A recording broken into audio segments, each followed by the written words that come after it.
श्री स्वामी समर्थ. जय जय स्वामी समर्थ.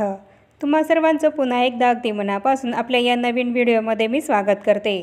आता कालच मंगळवारी ज्येष्ठ गौरींचं आवाहन आगमन हे आपल्या घरी झालेलं आहे.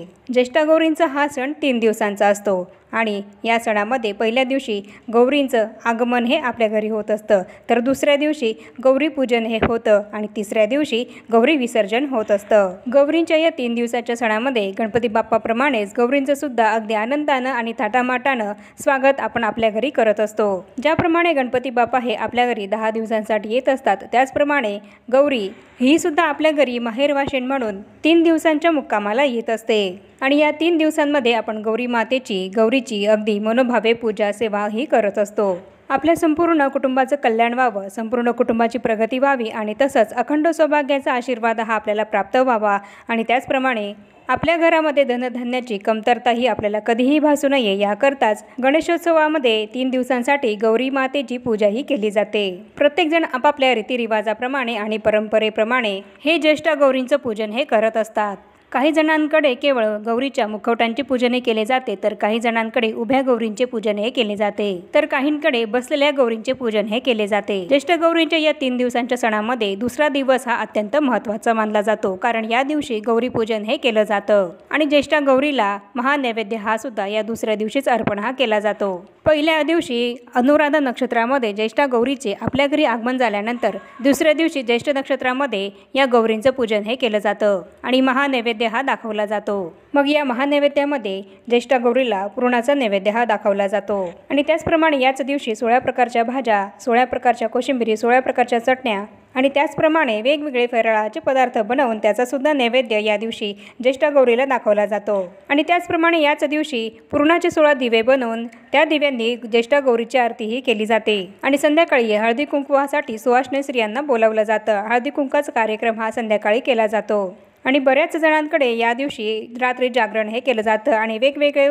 प्रकारचे खेळ हे खेळले जातात. मग यामध्ये जिम्मा फुगडी, घागरी फुगणे यासारखे जे खेळ आहेत ते खेळ खेळले जातात. तर आपल्याला या गौरी पूजनाच्या दिवशी एक महत्त्वाचं काम करायचं आहे, ते म्हणजेच काय तर या दिवशी आपल्याला 2 सुवासिनी स्त्रियांची ओटी ही भरायची आहे आणि ही ओटी आपल्याला संध्याकाळी भरायची आहे. आणि ही ओटी कशी भरावी आणि ओटी भरताना त्या ओटीमध्ये काय काय साहित्य हे असलं पाहिजे याबद्दलच संपूर्ण माहिती मी ही तुम्हाला आपल्या आजच्या या व्हिडिओमध्ये सांगणार आहे. आणि ही महत्त्वपूर्ण माहिती जाणून घेण्यासाठी हा व्हिडिओ कुठे स्किप न करता शेवटपर्यंत नक्की बघा. आणि त्याचप्रमाणे या दिवशी आपल्याला सेवा उपाय हा कोणता करायचा आहे की जेणेकरून माता लक्ष्मी ही आपल्या घरामध्ये अखंड वास करेल आणि आपल्याला कधीही कशाचीही कमतरताही भासणार नाही, याबद्दल सुद्धा मी तुम्हाला या व्हिडिओमध्ये माहिती देणार आहे. त्यामुळे हा व्हिडिओ शेवटपर्यंत नक्की बघा.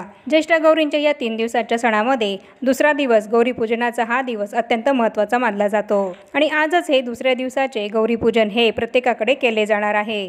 तर या गौरी पूजनाची जी काही तयारी असते ती सगळी तयारी तर आपण आधीच करून ठेवत असतो. मग यामध्ये देवीला नैवेद्य दाखवल्या जाणाऱ्या पदार्थांची तयारी सुद्धा आपण आधीच ही करून ठेवलेली असते. फक्त ज्या काही भाज्या या आपल्याला त्या दिवशी देवीला नैवेद्य म्हणून दाखवायच्या असतात त्या फक्त आपण त्या दिवशी करत असतो. गौरी पूजनाच्या या अत्यंत महत्त्वपूर्ण दिवशी आपल्याला काळ्या रंगाचे कपडे हे चुकूनही परिधान करायचे नाहीये, तर त्याऐवजी तुम्ही लाल, हिरव्या, नारंगी किंवा पिवळ्या रंगाचे कपडे हे परिधान करू शकतात. काळ्या रंगाचे कपडे घालून कोणतीही पूजा ही केली जात नाही, त्यामुळे या दिवशी सुद्धा आपल्याला काळ्या रंगाचे कपडे हे घालायचे नाहीयेत, तर त्याऐवजी इतर दुसऱ्या कुठल्याही रंगाचे कपडे तुम्ही परिधान करू शकतात. गौरी पूजनाच्या दिवशी सुवासिनी स्त्रियांना बोलावून त्यांना हळदी कुंकू देऊन त्यांची ओटी ही भरली जाते. काही ठिकाणी 16 स्त्रियांना बोलावून त्यांची पूजा करून त्यांची ओटी ही भरली जाते आणि त्यांना साजशृंगाराचं साहित्य हे दिलं जातं. या दिवशी 16 या आकड्याला अत्यंत महत्त्व आहे. मग यामध्ये देवीला 16 प्रकारच्या चटण्या, 16 प्रकारच्या भाज्या, 16 प्रकारचे कोशिंबिरी, 16 प्रकारचे वेगवेगळे नैवेद्य बनवून ते देवीला दाखवले जातात. त्याचप्रमाणे 16 पुरणाचे दिवे बनवून त्यांनी सुद्धा आरती केली जाते. त्यामुळे या दिवशी 16 या आकड्याला अनन्यसाधारण असं महत्त्व आहे. पण प्रत्येकालाच 16 स्त्रियांना बोलावून त्यांची ओटी भरणं हे काही शक्य होत नाही. मग अशा वेळेस आपण 2 सुवासिनी स्त्रियांची ओटी भरली तरीसुद्धा चालेल.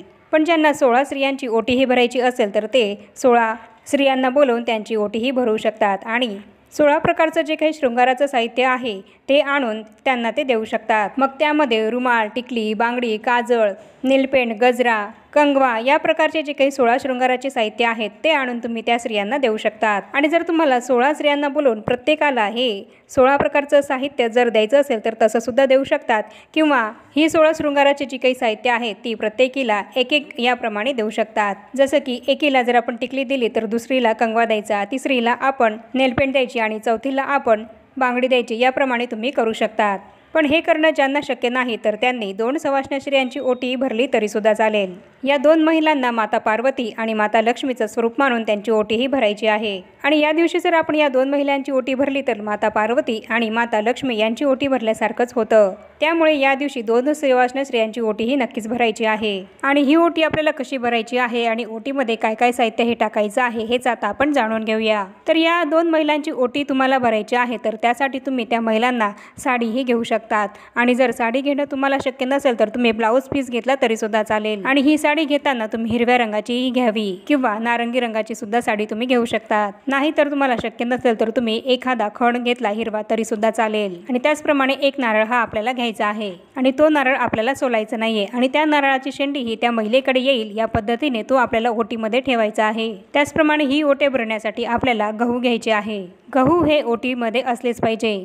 त्याचप्रमाणे तुम्ही 5 प्रकारची फळं सुद्धा घेऊ शकतात आणि 5 प्रकारची फळं घेणं जर तुम्हाला शक्य नसेल तर एक फळ तरी तुम्ही नक्कीच घ्या। आणि तसंच या ओटीमध्ये आपल्याला खारी, खोबरं, सुपारी, बदाम, हळकुंड हे घ्यायचं आहे आणि हे हळकुंड आपल्याला लेकूरवाळं असलेलंच घ्यायचं आहे। तर आता लेकूरवाळे हळकुंड म्हणजे काय, तर एका हळकुंडाला दुसरा कोंभा फुटलेला असतो, तर असं हळकुंड हे लेकूरवाळं हळकुंड मानलं जातं आणि असंच हळकुंड हे आपल्याला घ्यायचं आहे। असं हळकुंड घेतल्यामुळे आपल्या घरातल्या मुलाबाळांचं संरक्षण हे होत असतं आणि आपल्या घरामध्ये सुख शांती ही कायम बनून राहते। हे इतकं साहित्य घेतल्यानंतर आता आपल्याला शृंगाराचं साहित्य हे घ्यायचं आहे। मग या शृंगाराच्या साहित्यामध्ये तुम्ही हिरव्या बांगड्या घेऊ शकतात, टिकलीचं पाकिट घेऊ शकतात किंवा कुंकवाची डबी घेऊ शकतात किंवा नेलपेंट घेऊ शकतात। तुम्हाला जे काही शृंगाराचं साहित्य हे घ्यायचं असेल ते शृंगाराचं साहित्य तुम्ही यामध्ये घेऊ शकतात। किंवा जर तुम्हाला 16 प्रकारचे जे काही 16 शृंगाराचे साहित्य आहेत ते जर घ्यायचे असतील तर ते सुद्धा तुम्ही घेऊ शकतात। पण फक्त दोन्ही स्त्रियांना देताना आपल्याला समानच शृंगाराचं साहित्य हे त्यांना द्यायचं आहे। त्यामुळे जे काही शृंगाराचं साहित्य तुम्ही घेणार असाल ते दोन्ही सारखंच हे घ्यायचं आहे। 16 प्रकारचे शृंगाराचे साहित्य घेणे तुम्हाला शक्य नसेल तर तुम्ही 5 प्रकारचे शृंगाराचे साहित्य ही सुद्धा घेऊ शकतात आणि ही सुद्धा तुम्हाला सारखीच घ्यायची आहेत। आणि त्याचप्रमाणे आता आपल्याला एक तांबूल विडा हा सुद्धा घ्यायचा आहे। तर हा जो काही तांबूल विडा आहे तर जिथे पान मिळतं तर तिथे जाऊन हा तांबूल विडा आपल्याला आणायचा आहे। जेव्हा आपण पान आणायला जाऊ तेव्हा आपल्याला सांगायचं आहे की आम्हाला देवीसाठी तांबूल विडा हा हवा आहे, तर त्याप्रमाणे ते तुम्हाला तांबूल विडा हा बनवून देतील। तर असे 2 तांबूल विडे हे तुम्हाला आणायचे आहेत। आणि जर तुम्हाला बाजारामधून असा तांबूल विडा आणणं शक्य होत नसेल तर तुम्ही काय करायचं आहे, तर अशा वेळेस अशा महिलांनी 2 विड्याची जोडपानं ही घ्यायची आहे आणि त्यावर खाली अक्षदाया ठेवायच्या आहेत आणि त्यावर सुपारीही ठेवायची आहे आणि त्या सुपारीला हळदी कुंकू हे अर्पण करायचं आहे आणि असा पानाचा विडा हा तयार करायचा आहे। आणि याप्रमाणे तुम्हाला 2 विडे हे बनवायचे आहेत। आणि आता या दोन्ही ओट्यांमध्ये आपल्याला थोड्याशा अखंड अक्षदाया अर्पण करायच्या आहेत। तर याप्रमाणे आपल्या आता दोन्हीही ओटी या तयार आहेत। आणि यानंतर आपल्याला 2 सवाष्ण स्त्रियांना बोलवायचं आहेत आणि त्या दारामध्ये आल्यानंतर त्यांचे पहिले पाय हे धुवायचे आहेत आणि त्यांना घरामध्ये बोलवायचं आहे। आणि जर तुम्हाला या 2 सवाष्ण स्त्रियांना जेवणासाठी जर तुमच्या घरी या दिवशी बोलवता येत असेल तर तुम्ही तसं सुद्धा बोलवू शकतात। आणि जर जेवणासाठी बोलवता येत नसेल तर तुम्ही गौराईला नैवेद्य म्हणून जे काही पदार्थ तुम्ही हे दाखवलेले आहेत तर ते पदार्थ तुम्ही त्या सवाष्ण स्त्रियांना खायला हे द्यायचे आहेत। कारण या 2 सवाष्ण महिला म्हणजे साक्षातच देवी पार्वती आणि ते माता लक्ष्मी हे असणार आहेत, ही गोष्ट आपल्याला इथे लक्षात घ्यायची आहे। आता या 2 महिलांना जेवायला बसवल्यावर त्यांच्या पाठाभोवती रांगोळीही काढायची आहे आणि त्यांना जेवण हे द्यायचं आहे। आणि त्यानंतर त्या महिलांना हळदी कुंकू हे लावायचं आहे। हे हळदी कुंकू लावताना प्रथम स्वतःला आपण हळदी कुंकू लावायचं आहे आणि त्यानंतर त्या महिलांना आपण हळदी कुंकू लावायचं आहे। आणि त्यानंतर आपल्याला या महिलांची ओटीही भरायची आहे। आणि ही ओटी आपण जेव्हा भरू तेव्हा आपण असं म्हणायचं आहे की हे माता लक्ष्मी माझ्या या ओटीचा तू स्वीकार कर। आणि जेव्हा आपण दुसऱ्या महिलेची ओटी भरू तेव्हा आपण म्हणायचं आहे की हे माता पार्वती तू माझ्या ओटीचा स्वीकार कर आणि माझ्याकडून कळत नकळत जर काही चूक भूल झाली असेल तर मला माफ कर आणि माझ्या घरामध्ये सुख शांती समृद्धी ही सदैव नांदू दे। तुझा आशीर्वाद सदैव माझ्या पाठीशी राहू दे, असं आपण मनातल्या मनात म्हणायचं आहे। आणि त्यानंतर याप्रमाणे ओटी भरून झाल्यानंतर त्या दोन्हीही स्त्रियांचा आपल्याला नमस्कार करायचा आहे। त्या दोन्ही स्त्रियांच्या पाया पडायच्या आहेत। तर याप्रमाणे तुम्हाला जर 2 महिलांची ओटी भरणं शक्य असेल तर 2 महिलांची ओटी भरू शकतात आणि जर तुम्हाला 16 महिलांची ओटी भरायची असेल तर त्याप्रमाणे तुम्ही 16 महिलांची ओटी सुद्धा भरू शकतात।